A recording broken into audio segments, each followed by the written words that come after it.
Chapter 22, A Warm Wind. And so Wilbur came home to his beloved manure pile in the barn cellar. His was a strange homecoming. Around his neck, he wore a medal of honor. In his mouth, he held a sack of spider's eggs. There is no place like home, Wilbur thought, as he placed Charlotte's 514 unborn children carefully in a safe corner. The barn smelled good. His friends, the sheep and the geese, were glad to see him back.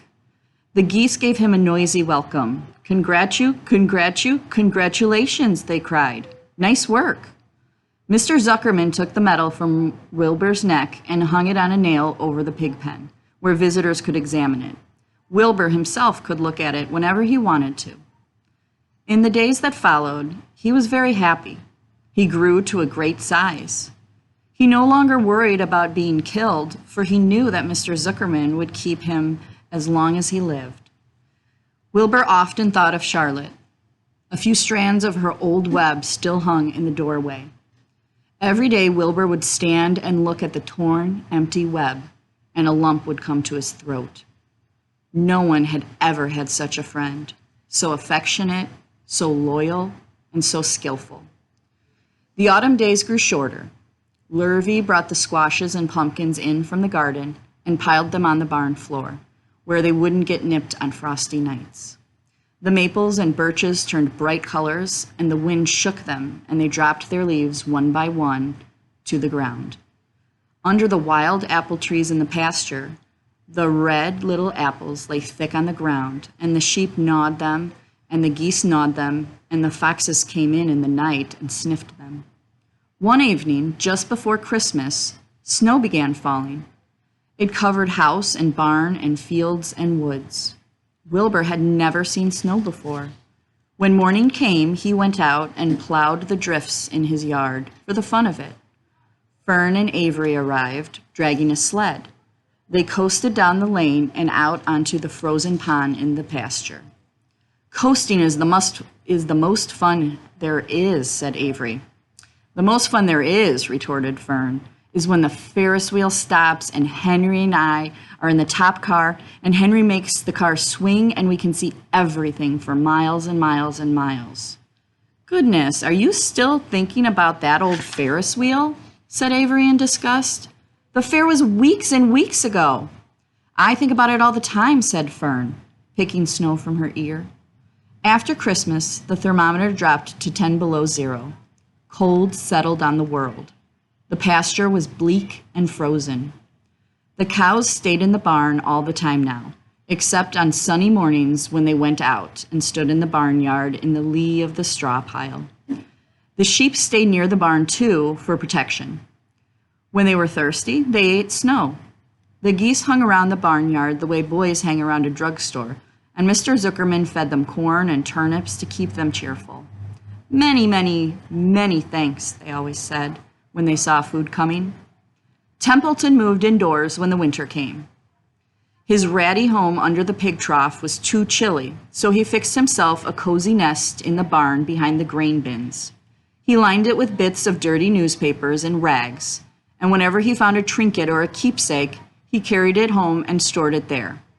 He continued to visit Wilbur 3 times a day, exactly at mealtime, and Wilbur kept the promise he had made. Wilbur let the rat eat first. Then, when Templeton couldn't hold another mouthful, Wilbur would eat. As a result of overeating, Templeton grew bigger and fatter than any rat you ever saw. He was gigantic. He was as big as a young woodchuck. The old sheep spoke to him about his size one day. "You would live longer," said the old sheep, "if you ate less." "Who wants to live forever?" sneered the rat. "I am naturally a heavy eater, and I get untold satisfaction from the pleasures of the feast." He patted his stomach, grinned at the sheep, and crept upstairs to lie down. All winter, Wilbur watched over Charlotte's egg sack as though he were guarding his own children. He had scooped out a special place in the manure for the sack next to the board fence. On very cold nights, he lay so that his breath would warm it. For Wilbur, nothing in life was so important as this small, round object. Nothing else mattered. Patiently he awaited the end of winter, and the coming of the little spiders. Life is always a rich and steady time when you are waiting for something to happen or to hatch. The winter ended at last. "I heard the frogs today," said the old sheep one evening. "Listen, you can hear them now." Wilbur stood still and cocked his ears. From the pond, in a shrill chorus, came the voices of hundreds of little frogs. "Springtime," said the old sheep thoughtfully. "Another spring." As she walked away, Wilbur saw a new lamb following her. It was only a few hours old. The snows melted and ran away. The streams and ditches bubbled and chattered with rushing water. A sparrow with a streaky breast arrived and sang. The light strengthened, and mornings came sooner. Almost every morning there was another new lamb in the sheepfold. The goose was sitting on 9 eggs. The sky seemed wider and a warm wind blew. The last remaining strands of Charlotte's old web floated away and vanished. One fine sunny morning after breakfast, Wilbur stood watching his precious sack. He wasn't thinking of anything much. As he stood there, he noticed something move. He stepped closer and stared. A tiny spider crawled from the sack. It was no bigger than a grain of sand, no bigger than a head of a pin. Its body was gray with a black stripe underneath. Its legs were gray and tan. It looked just like Charlotte. Wilbur trembled all over when he saw it. The little spider waved at him. Then Wilbur looked more closely. 2 more little spiders crawled out and waved. They climbed round and round on the sack, exploring their new world. Then 3 more little spiders, then 8, then 10. Charlotte's children were here at last. Wilbur's heart pounded. He began to squeal. Then he raced in circles, kicking manure into the air. Then he turned a backflip. Then he planted his front feet and came to a stop in front of Charlotte's children. "Hello there," he said. The first spider said hello, but its voice was so small, Wilbur couldn't hear it. "I am an old friend of your mother's," said Wilbur. "I'm glad to see you. Are you all right? Is everything all right?" The little spiders waved their forelegs at him. Wilbur could see by the way they acted that they were glad to see him. "Is there anything I can get you? Is there anything you need?" The young spiders just waved. For several days and several nights they crawled, here and there, up and down, around and about, waving at Wilbur, trailing tiny drag lines behind them and exploring their home. There were dozens and dozens of them. Wilbur couldn't count them, but he knew that he had a great many new friends. They grew quite rapidly. Soon, each was as big as a BB shot. They made tiny webs near the sack. Then came a quiet morning when Mr. Zuckerman opened a door on the north side. A warm draft of rising air blew softly through the barn cellar. The air smelled of the damp earth, of the spruce woods, of the sweet springtime. The baby spiders felt the warm updraft. One spider climbed to the top of the fence. Then it did something that came as a great surprise to Wilbur. The spider stood on its head, pointed its spinnerets in the air, and let loose a cloud of fine silk. The silk formed a balloon. As Wilbur watched, the spider let go of the fence and rose into the air. "Goodbye," it said, as it sailed through the doorway. "Wait a minute," screamed Wilbur. "Where do you think you're going?" But the spider was already out of sight. Then another baby spider crawled to the top of the fence, stood on its head, made a balloon, and sailed away. Then another spider, then another. The air was soon filled with tiny balloons, each balloon carrying a spider. Wilbur was frantic.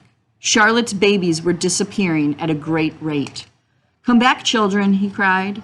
"Goodbye," they called. "Goodbye, goodbye." At last, one little spider took time enough to stop and talk to Wilbur before making its balloon. "We're leaving here on the warm updraft. This is our moment for setting forth. We are aeronauts, and we are going out into the world to make webs for ourselves." But where? Asked Wilbur. Wherever the wind takes us. High, low, near, far, east, west, north, south. We take to the breeze. We go as we please. Are all of you going? Asked Wilbur. You can't all go. I would be left alone with no friends. Your mother wouldn't want that to happen, I'm sure. The air was now so full of balloonists that the barn cellar looked almost as though a mist had gathered. Balloons by the dozen were rising, circling, and drifting away through the door, sailing off on the gentle winds. Cries of goodbye, goodbye, goodbye came weakly to Wilbur's ears. He couldn't bear to watch anymore. In sorrow, he sank to the ground and closed his eyes. This seemed like the end of the world. To be deserted by Charlotte's children. Wilbur cried himself to sleep. When he woke, it was late afternoon. He looked at the egg sack. It was empty. He looked into the air. The balloonists were gone. Then he walked drearily to the doorway where Charlotte's web used to be. He was standing there thinking of her when he heard a small voice. "Salutations," it said. "I'm up here." "So am I," said another tiny voice. "So am I," said a third. "3 of us are staying. We like this place, and we like you." Wilbur looked up. At the top of the doorway, 3 small webs were being constructed. On each web, working busily, was one of Charlotte's daughters. "Can I take this to mean," asked Wilbur, "that you have definitely decided to live here in the barn cellar, and that I am going to have 3 friends?" "You can indeed," said the spiders. "What are your names, please?" asked Wilbur, trembling with joy. "I'll tell you my name," replied the first little spider, "if you tell me why you're trembling." "I'm trembling with joy," said Wilbur. "Then my name is Joy," said the first spider. "What was my mother's middle name?" asked the second spider. "A," said Wilbur. "Then my name is Arania," said the spider. "How about me?" asked the third spider.